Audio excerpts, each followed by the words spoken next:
সামনেই ব্যায়ামবীর প্রতিযোগিতা, জিতলে 50,000 পাবি। চল চল, টন বৈঠক শুরু কর।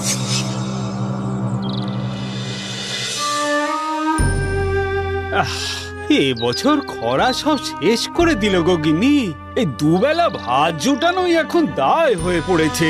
শোনো না, বলছি দুটোর মধ্যে একটা বলদ বিক্রি করে দাও না গো।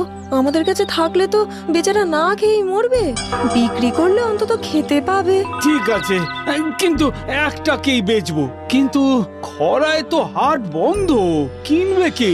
তুমি যদুবাবুর কাছে নিয়ে যাও না কেন? উনি ধনী ব্যবসায়ী, হয়তো ভালো দামেই কিনে নেবেন। বেশ, তবে কাল সকালেই ওনার কাছে যাব। প্রণাম কর্তা, প্রণাম। আমি নিতাই চাষি। তা এখানে কি চাস? খরায় তো সব শেষ কর্তা, তাই বলদটা বিক্রি করতে চাই। আপনি নিন না, আপনার খুব কাজে দেবে। নিয়ে আসবো, বাইরেই বাঁধা আছে।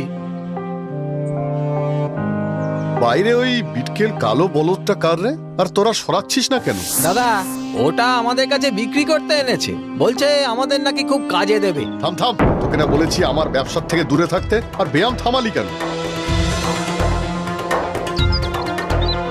এই তুমিও বাবু বিদে হও তো।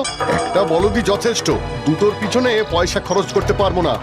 একবার যদি দেখতেন কর্তা। তুমি যাবে নাকি লেঠেল ডাকবো?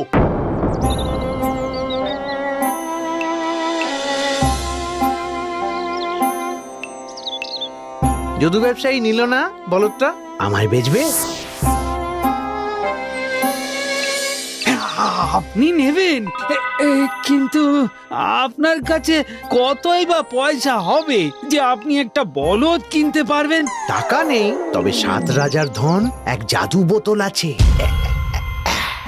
এই যে জাদু বোতল, এর যা শক্তি আছে না, তার কোথাও কোনো জিনিসেই নেই।